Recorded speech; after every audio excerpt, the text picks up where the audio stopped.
Greetings, everyone. It's story time again. We're going to resume Winnie-the-Pooh. Chapter 3, in which Pooh and Piglet go hunting and nearly catch a woozle. The piglet lived in a very grand house in the middle of a beech tree. And the beech tree was in the middle of the forest, and the piglet lived in the middle of the house. Next to his house was a piece of broken board which had Trespassers W on it. When Christopher Robin asked the piglet what it meant, he said that it was his grandfather's name, and that it had been in the family for a long time. Christopher Robin said you couldn't be called Trespassers W, and Piglet said yes you could, because his grandfather was, and it was short for Trespassers Will, which was short for Trespassers William. And his father had two names in case he lost one, Trespassers after an uncle, and William after Trespassers. "I've got two names," said Christopher Robin carelessly. Well, there you are. That proves it," said Piglet. One fine winter's day, when Piglet was brushing away the snow in front of his house, he happened to look up, and there was Winnie-the-Pooh. Pooh was walking round and round in a circle, thinking something else, and when Piglet called to him, he went on walking. "Hello," said Piglet. What are you doing?" "Hunting," said Pooh. Hunting what?" "Tracking something," said Winnie-the-Pooh very mysteriously. Tracking what?" said Piglet, coming closer. "That's just what I ask myself. I ask myself, what?" What do you think you'll answer?" "I shall have to wait until I catch up with it," said Winnie-the-Pooh. "Now look there." He pointed to the ground in front of him. "What do you see there?" Tracks," Piglet said. "Paw marks." He gave a little squeak of excitement. Oh, Pooh! Do you think it's a woozle?" "I think it may be," said Pooh. "Sometimes it is, and sometimes it isn't. You never can tell with paw marks." With these few words he went on tracking, and Piglet, after watching him for a minute or two, ran after him. Winnie-the-Pooh had come to a sudden stop, and was bending over the tracks in a puzzled sort of way. What's the matter?" asked Piglet. "It's a very funny thing," said Bear, "but there seem to be two animals now. This, whatever it was, has been joined by another, whatever it is, and the two of them are now proceeding in company. Would you mind coming with me, Piglet, in case they turn out to be hostile animals?" Piglet scratched his ear in a nice sort of way, and said that he had nothing to do until Friday, and would be delighted to come, in case it really was a woozle. "You mean in case it's really two woozles?" said Winnie-the-Pooh.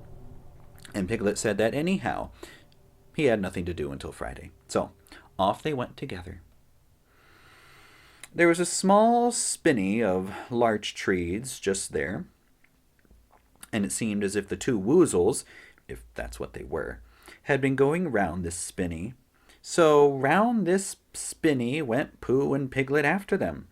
Piglet passing the time by telling Pooh what his grandfather Trespassers W had done to remove stiffness after tracking, and how his grandfather Trespassers W had suffered in his later years from shortness of breath and other matters of interest, and Pooh wondering what a grandfather was like, and if perhaps this was two grandfathers they were after now, and if so, whether he would be allowed to take one home and keep it, and what Christopher Robin would say.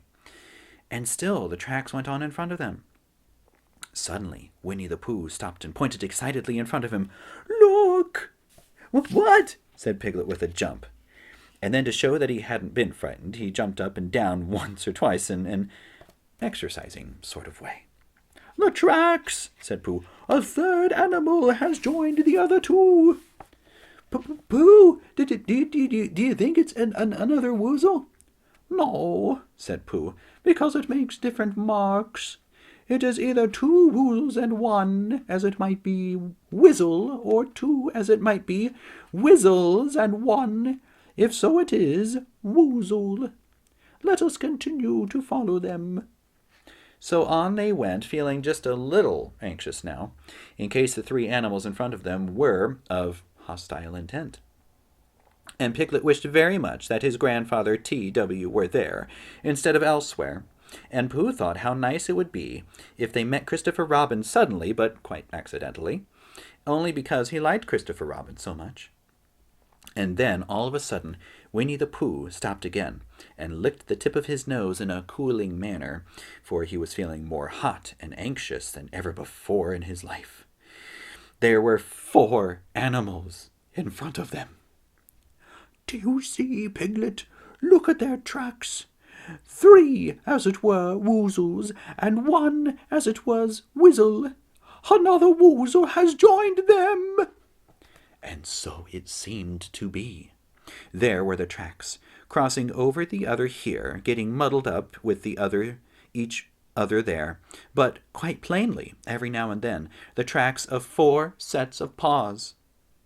I think, said Piglet, when he had licked the tip of his nose too, and found that it brought very little comfort. I think that I've just remembered something.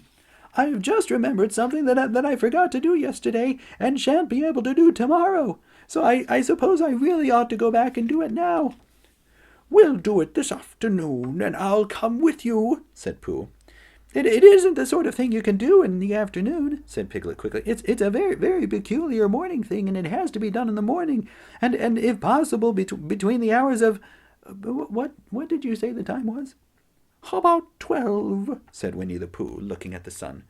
Between, as I was saying, the hours of 12 and 12:05. So really, dear old Pooh, if you'll excuse me. What's that? Pooh looked up at the sky, and then, as he heard the whistle again, he looked up into the branches of a big oak tree, and then saw a friend of his. It's Christopher Robin, he said. Ah, then you'll be all right, said Piglet. You'll be safe with him. Goodbye. And he trotted off home as quickly as he could, very glad to be out of all danger again. Christopher Robin came slowly down his tree. Silly old bear, he said. What were you doing? First you went round the spinney twice by yourself, and then Piglet ran after you, and you went round again together, and then you were just going round a 4th time. Wait a moment, said Winnie-the-Pooh, holding up his paw. He sat down and thought, in the most thoughtful way he could think. Then he fitted his paw into one of the tracks, and then he scratched his nose twice and stood up.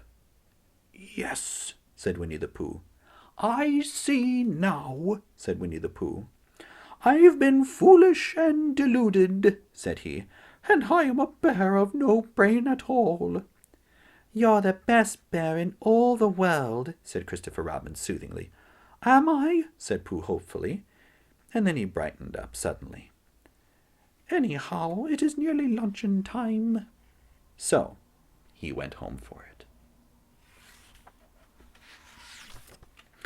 That was Chapter 3, in which Pooh and Piglet went hunting and nearly caught a woozle.